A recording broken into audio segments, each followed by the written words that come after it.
Sure to like to share your opinions, talking big like somebody's listening. Nobody's listening. It's so fun and games until it isn't. Trust me, I'll hit the ignition. आप सभी का स्वागत है अपने एक नए vlog में। और आज हम लेकर आए हैं आपके लिए NS200 BS6, जो कि मैं बहुत दिन से बोल रहा था आपके लिए। तो आज इसका एक ओनरशिप रिव्यू देखते हैं कि ओनरशिप का क्या एक्सपीरियंस है, इसको लेके क्या उनके विचार है इस गाड़ी के बारे में। तो चलिए मिलते हैं अपने भाई से, वेलकम करते हैं। कैसे हो भाई? अल्हम्दुलिल्लाह। अल्हम्दुलिल्लाह। तो बाकी सब बात से हटते और सीधा मुद्दे पे आते हैं कि आपने NS200 ही बाइक क्यों परचेज़ की, मतलब ये बाइक परचेज़ करने का रीज़न क्या था? एक्चुअली इसका इग्निशन पावर तो बहुत ज़्यादा है, बहुत ज़्यादा। लाइक नेकेड स्पोर्ट्स के हिसाब से बहुत ज़्यादा पावर है इसका। हाँ, लाइक 200 सीसी में इसके जितना पावर मैंने नहीं देखा है। हाँ वो तो बात है, क्योंकि सेम इंजन ड्यूक शेयर करती हाँ, है, तो फिर कंपैरिजन ही नहीं है। तो एक्चुअली इसका लाइक अपन स्पोर्ट्स के हिसाब से देखेंगे तो नेकेड स्पोर्ट्स में बेस्ट है। लाइक जिसको बिगनर्स है, जो बिगनर्स के हिसाब से बेस्ट गाड़ी है। और जिसको जैसे अपग्रेड करना है तो वो जैसे अपग्रेड, हाँ, सीसी वाइज अपग्रेड कर सकते हैं। तो अभी एक और क्वेश्चन है कि ये सेगमेंट में और बहुत सारी बाइक्स आती है, जैसे कि ड्यूक 200 हो गई, RS 200 हो गई, RC 200 हो गई। इसके कंपैरिजन में अपनी यामा की R15 E3 या अपनी MTB हो गई। तो वो सब गाड़ी छोड़ के ये गाड़ी लीजिए। लाइक सी इसका एवरेज भी है, आप एवरेज भी निकाल सकते हो इससे, आपको स्पीड भी मिल रहा है, आपको सब कुछ दे रही है गाड़ी, लुक्स भी है, बेस्ट है सब कुछ। और क्या चाहिए आपको? और जैसे कि ये गाड़ी का कलर शायद ये पर्ल वाइट कलर है। हाँ, और आपने सब स्टिकर्स भी इसके हटा चुके हैं। अभी थोड़ा मॉडिफिकेशंस बचे हैं, थोड़े मॉडिफिकेशंस और करने हैं अभी, तो धीरे धीरे आपके चैनल पे वो आ जाएगा। धीरे धीरे जैसे। तो दूसरी बात, इसके टायर्स आपको कैसे लगते हैं कि टायर्स इसके ग्रिप वगैरह सब बेस्ट है, लीन के लिए भी बेस्ट है। अभी मेरे को टायर्स चेंज करने, जैसे कि टायर्स इसके पूरे घिस गए, हाँ पूरे टायर टकले हुए, तो मेरे को पूरे टायर्स चेंज करने इसके। अभी लाइक 11 या 12 को मैं टायर्स चेंज कर दूंगा। कौन से टायर्स? अपोलो अल्फा ही मैं रिकमेंड करूंगा, क्योंकि बेस्ट है वो, लीन्स के लिए भी बेस्ट है। और जैसे स्पीड वाइज आपको चाहिए, स्पीड भी आपको मिलेगा आपको। हाँ हाँ, लाइक मतलब प्रॉपर ऑल ओवर वो लीन के लिए भी अच्छा है, बेस्ट है। सॉफ्ट कंपाउंड टायर है, तो परफॉर्मेंस वाइज बेस्ट है वो टायर्स।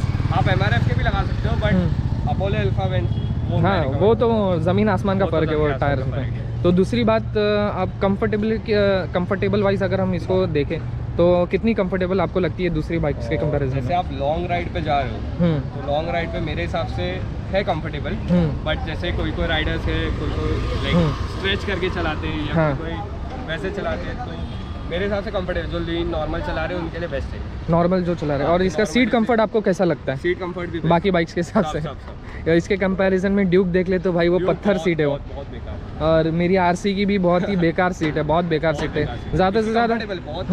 और कुशनिंग भी मैं देख रहा हूँ कि काफ़ी अच्छी है, और कंपनी से जो आई है वो बहुत अच्छी है, और पिलियन कंफर्ट भी अच्छा है, बेस्ट है। तो और दूसरी बात, अगर हम बात करें इसका माइलेज के बारे में आपका क्या कहना है? जैसे मैं थोड़ा रफ ड्राइवर, तो मेरे को थोड़ा हरी में रहता तो मैं थोड़ा रफ चलाता हूँ। फिर भी अगर एक अप्रॉक्स देखें, अगर आप रफ चला रहे हैं 30-35 रफ चलाने पे, हाँ रफ चलाने फिर तो बेस्ट है। निकालेंगे तो 40-45 ही देगी। हाँ 40-45 तक आ जाता है आराम से आएगी, सिटी में कि हाईवे पे? दोनों पे। तो फिर बेस्ट है ये माइलेज के हिसाब से भी।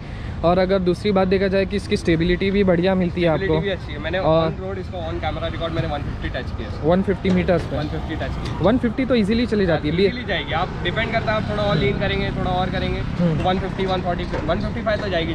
और दूसरी बात की बहुत सारे यूजर्स का कंप्लेंट था कि BS6 में लॉन्च होने के बाद इसका पावर कम हो गया था। थोड़ा पावर में है कम, आपको लगता है? अगर थोड़ा पावर कम आया, ठीक है। लाइक BS4 वर्जन में थोड़ा ज़्यादा पावर था, अभी इसमें थोड़ा कम दे दिया। और दूसरी बात अगर हम करें कि पिलियन कंफर्ट इस पे कैसा है, अगर किसी को बिठा सकते हैं आप? अभी जैसे लाइक कोई हेल्दी पर्सन है तो वो बैठने में उसको थोड़ा अनकंफर्टेबल फील होगा, लाइक अपनी जैसे नॉर्मल है तो उसके लिए कंफर्ट है, लेकिन थोड़ा हेल्दी पर्सन के लिए थोड़ा रहता है, लाइक उसको चढ़ने में प्रॉब्लम होती है, लाइक जैसे RC में होता है वैसे सबको, क्योंकि इसमें स्टेप अप सीट दी गई है। ठीक है, लेकिन है अच्छी कंफर्ट है, ऐसा कोई। और एक जो बहुत ही कॉमन क्वेश्चन है बहुत सारी यूजर्स का कि बजाज ने अभी तक ये बाइक को अपडेट नहीं दिया है सिवाय कलर्स के, तो उस पर आपका क्या कहना है कि इसमें क्या क्या अपडेट होना चाहिए, नीड्स क्या क्या है अभी के बाइक्स के हिसाब से? अभी जैसे लुक्स तो वैसे ही है अच्छे, बट लुक्स में नो कंप्लेंट, अपग्रेड कर सकते हैं। आपको कितना टाइम हो चुका है इसको ओन करते हुए? 1 मंथ हो गया मेरे को, लेकिन 1 मंथ में मैंने बहुत प्यारी तरीके से 1 मंथ में, ठीक है। 1 मंथ। और 1 मंथ में मैं जैसे कि प्रोज क्या क्या है, जैसे कि इसके एडवांटेजेस आप क्या क्या फेस करते हो?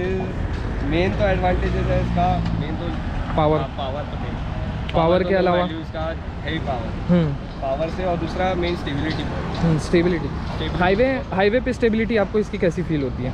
148 पे थोड़ा वॉबल करती है, बट आप जैसे मेरे तो टायर गए, टायर अगर जैसे चेंज करेंगे तो 148 पे नहीं लेगी, आप चेंज कर सकते हो तो उसके ऊपर और जाएगी। और दूसरी बात कि बजाज इसमें जब से ये बाइक लॉन्च हुई है, कम से कम अप्रॉक्स 12 ईयर्स हो चुके हैं। 12 ईयर्स में बजाज ने सिर्फ इसका कलर चेंज किया है, ना कि और कोई अपडेट नहीं मिला है। जैसे कि दूसरी बाइक्स में देख सकते हैं, जैसे कि अपनी KTM ड्यूक हो गई, इसमें मीटर अपग्रेड हो गया, पूरी की पूरी बाइक चेंज हो गई है, इंजन BS6 वाइज अपडेट कर दिया है। तो इसमें जैसे कि अभी नई वाली पल्सर भी आ चुकी है, BS7 शायद, तो उसमें USD फोक्स दिया हुआ है, रियल मीटर में रियल टाइम माइलेज दिया हुआ है, और गेयर पोजीशन इंडिकेटर। तो वो लेने के बजाय आपने ये क्यों परचेज़ की?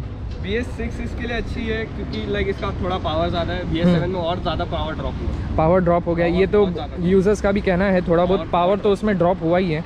BS4 इससे ज़्यादा अपग्रेड था, मेरे को एक्चुअली BS4 लेनी थी, बट BS4 अवेलेबल नहीं थी, उतनी क्लीन नहीं मिल पाई होगी, क्लीन है ही नहीं, गाड़ी अवेलेबल नहीं, और बहुत कंडीशन बेकार थी। हाँ वो तो है। तो इसका BS6 में मेरे को एक्चुअली रनिंग इसका मेरे को मिला था 6000 रनिंग में मिला था, 6000, और लाइक कंडीशन तो बेस्ट थी, 2022 का मॉडल था, बेस्ट थी कंडीशन में गाड़ी। और अगर किसी को रेकमेंड करना चाहोगे, कोई बिगनर को, जो कि अभी इसके कंपटीशन में जैसे कि MT हो गई, R15 हो गई, जैसे माइलेज निकालना है, जिसके थोड़ा बजट में बैठना है, MT R15 ले सकते हो। अब यामाहा में आप सेगमेंट में जा सकते हो, बजाज में भी जा सकते हो, 160 आप, लेकिन वहाँ पे पावर वैसा नहीं मिलेगा, पावर नहीं मिलेगा आपको। जैसे पावर भी चाहिए, सब कुछ चाहिए, तो R15 और MT बेस्ट। और दूसरी बात, इसकी हेडलाइट्स का थ्रो आपको कैसा लगता है? जैसे कि मैं देख सकता हूँ आपने अलग से हेडलाइट्स, ये फॉग लाइट्स लगाए हुए हैं। ये फॉग लाइट मैंने एक्स्ट्रा लगवाई है जी। ये इसका हेडलाइट का मैंने इससे भी पहले रैप कराया था, तो रैप मैंने निकाल के, मैं एक्चुअली राइड पे था, तो राइड से मैंने रैप विजिबिलिटी बढ़ाने के लिए, विजिबिलिटी बहुत कम है ये हेलोजन लाइट्स की, बहुत कम, और इसलिए आपने शायद इसके फॉग लाइट्स एक्स्ट्रा लगवाए हैं, ठीक है। और इसके सस्पेंशन कंफर्टेबिलिटी कैसी लगती है आपको? कि कभी बम्स का थोड़ा है इशू, कैसे कि पीछे के स्टिफ है, आगे के स्टिफ है? आगे के स्टिफ, और पीछे के कंफर्टेबल, मोनोशॉक में, ओके, कंफर्टेबल मिलता है। लेकिन अगर हम देखें जैसे कि अपनी सिटीज़ में बहुत ही बम्पी रोड्स मिलेंगे, पॉट होल्स वो सब मिलेंगे, तो अगर उसमें से आप निकालते हो तो उसमें कैसा झटका फील होता है कि कंफर्टेबली निकल जाती है? हैंडल पे थोड़ा हाथ पे झटका आता है, लाइक जैसे USD फोक्स नहीं है आगे, तो उसकी वजह से थोड़ा झटका आता ही है। स्पोर्ट्स बाइक है, स्पोर्ट्स बाइक के हिसाब से थोड़ा हाई स्पीड में स्टेबिलिटी के लिए थोड़ा ये स्टिफ देना ही है कम। लाइक ओवरऑल तो बेस्ट गाड़ी है। तो अगर और दूसरी चीज़ों की बात करें, इसका इंजन पावर, ठीक है, अगर पावर आपको इसका कैसे लगती है इनिशियल में और एक टॉप एंड में? टॉप एंड में लाइक ये R15 को भी बीट कर सकती है, हाँ बेशक, बट जैसा राइडर्स के ऊपर रहता है, कोई कर नहीं पाते, कोई निकाल लेते हैं, बट निकाल लेगी आराम से। जैसे इनिशियल में अगर इनिशियल में हम इसको उठाते हैं, तो इनिशियल में ये कैसा पावर डिलीवर करती है, मिड में कैसा पावर डिलीवर करती है? मिड में थोड़ा ज़्यादा अच्छा है, तो इनिशियल के बाद मिड से पावर डिलीवर करना शुरू कर देती है, अच्छा है, उसके बाद टॉप एंड तक खींचती है। और इसका थर्ड गियर पे चढ़ते ही, थर्ड गियर पे ये पागल हो जाती है गाड़ी, थर्ड गियर पे, अभी वो तो देखा ही हमने, थर्ड गियर पे पागल हो जाती है गाड़ी। तो इसका एक एग्जॉस्ट नोट भी सुना देते हैं अपन।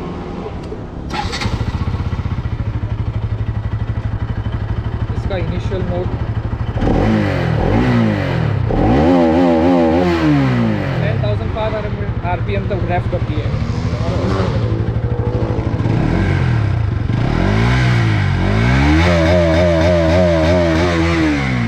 तो एग्जॉस्ट नोट की, हाँ एग्जॉस्ट नोट की अगर हम बात करें तो BS4 और BS6 के हिसाब से देखें तो इसका एग्जॉस्ट नोट इम्प्रूव किया गया, तो आपको कैसा लगता है? बहुत ज़्यादा, या एग्जॉस्ट लगाने की ज़रूरत है या ऐसा कुछ? अभी जैसा जिसके ऊपर है, जिसको जैसे माइलेज में थोड़ा ड्रॉप मिलेगा, जैसे आप एग्जॉस्ट, हाँ अगर एग्जॉस्ट लगाएंगे तो माइलेज भी ड्रॉप होएगा, बैक प्रेशर पे भी फर्क पड़ेगा, और मेन कैसा है, एग्जॉस्ट अच्छा है इसका, लो वैल्यू उसकी कोई ज़रूरत नहीं है, बट आप थोड़ा स्ट्रेच करोगे गाड़ी को, जैसे 100 के ऊपर जाएगी तो ये गाड़ी का बहुत अच्छा हो जाएगा एग्जॉस्ट साउंड।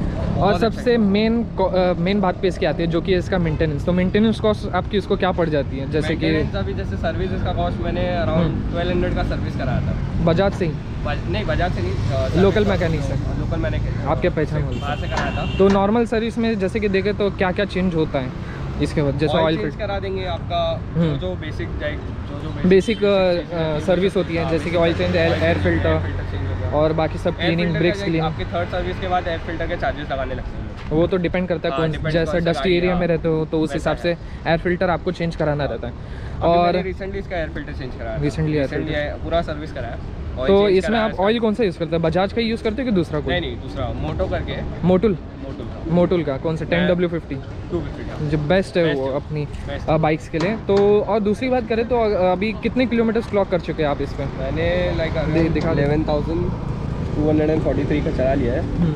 और जैसे बाकी तो ट्रिप 1 पे आया है, ट्रिप 2 पे अभी मैंने रिसेंटली फुल कराया था, तो वो 54 किलोमीटर चली अभी। तो 54 किलोमीटर तो अपने अभी जस्ट चला। तक मेरे को 300 जैसे फुल कराता ना तो 300 तक देती है मेरे को, 300 किलोमीटर मेरे को कोई तो लास्टली अगर हम कंक्लूड करें तो आप ये बाइक किसी और को रिकमेंड करना चाहोगे? जैसे कोई बिगनर है 150 या 200 सीसी लेना चाहता है, बिगनर ले सकते हैं। जैसे इसको स्पोर्ट्स बाइक में थोड़ा है, लाइक नेकेड स्पोर्ट्स चाहिए, नेकेड बाइक में थोड़ा शौक है, तो वो इसके लिए बेस्ट रिकमेंड है। और स्टेबिलिटी के मामले में हो गया, अगर हम थोड़ा सा कंट्रोल में चले तो आपको इसमें माइलेज भी मिल जाएगा, आप जैसे टॉप एंड भी मिलता है। थोड़ा रेव करके ज़्यादा चलाएंगे तो आपको माइलेज थोड़ा ड्रॉप मिलेगा, वैसे माइलेज है गाड़ी का, अच्छा खासा माइलेज तो 40-45 मिलेगा आराम से।